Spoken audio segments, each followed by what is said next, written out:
Sofi update here on the 23rd.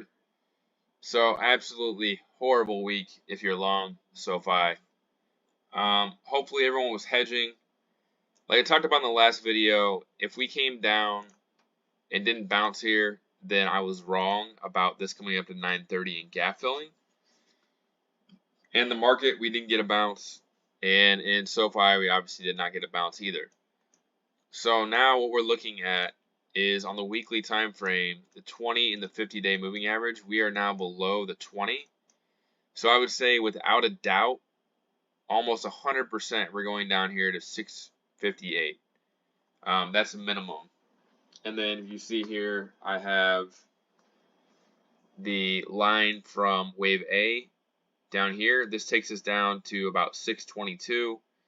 And the 1.61 fib is actually at 622 as well. But on the regular chart, which for some reason is actually longer right now, it's at 555. So anywhere from 622 to 555 is kind of my target for this wave down here.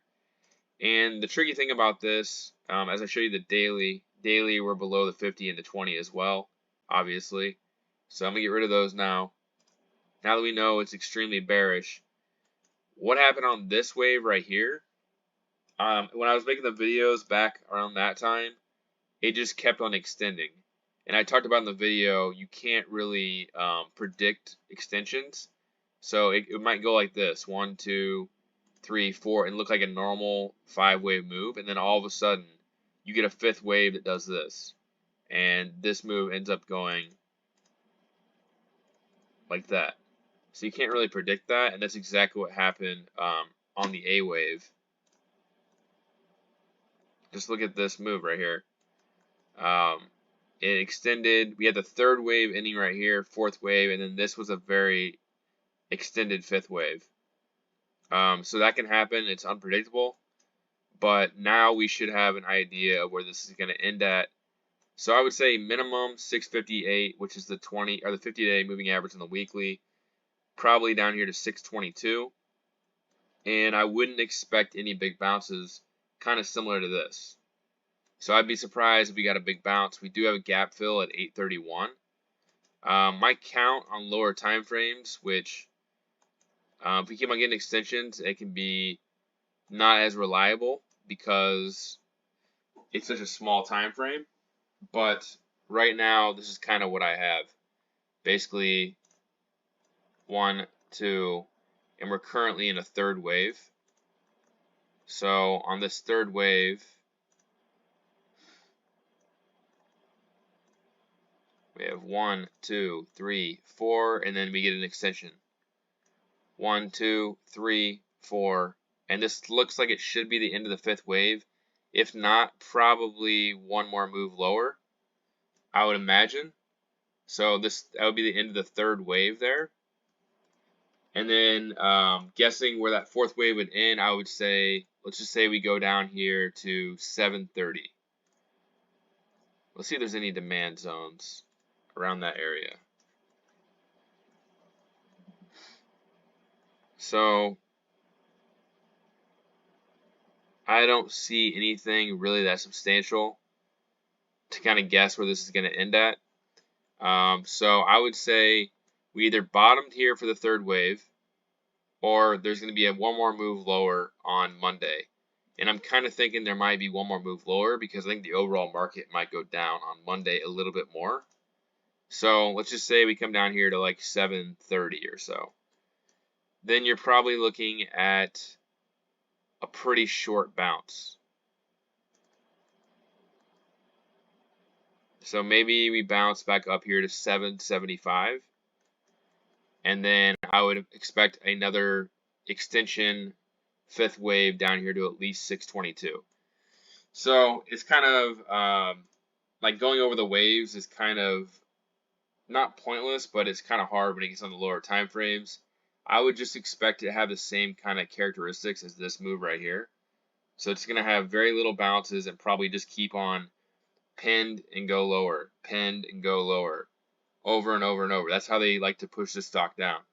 They don't give it any bounces, and it makes it tough because if you sell your hedge position, then it's hard to get back in because you're buying puts at what could be the bottom of that move. You get a bounce.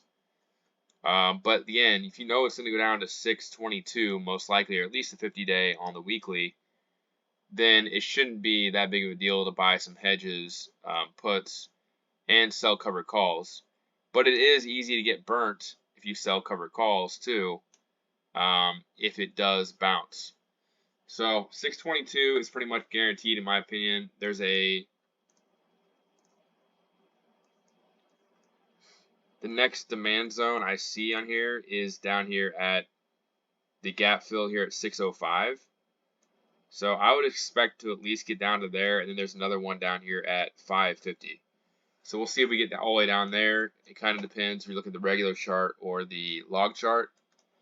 But keep things in perspective, I've been talking about this move for a while, and it looks to me like just a normal second wave.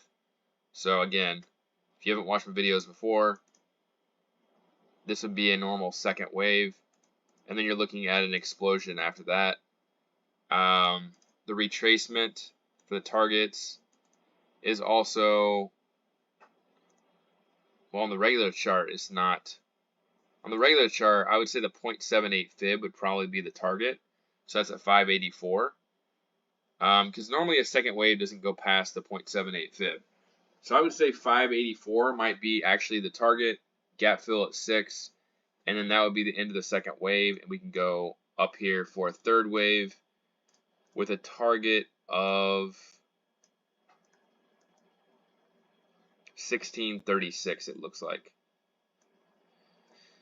I would expect that to happen probably sometime, maybe it starts actually on next earnings. We get a pop on next earnings, and that maybe starts the third wave. So I would expect that to probably happen sometime in 2024. So that's pretty much all there is to say about it. We can look at the standard deviations on this. On the weekly, we're pretty far up there. Let's look at the 4-hour. So you can see we're pretty far up. I am on 999 though. I did the farthest I could do. Let's just see, 128. So on 128 for the 4-hour, we are at the very bottom of this. So that is definitely good because that means we are getting close to the end of this move, but they might stretch it out down here. It's gonna be interesting. Maybe they'll bounce it. Maybe I'll be wrong and we'll come down here and it'll bounce. But again, I'm kind of considering it to be similar to this move. Let's look at the daily.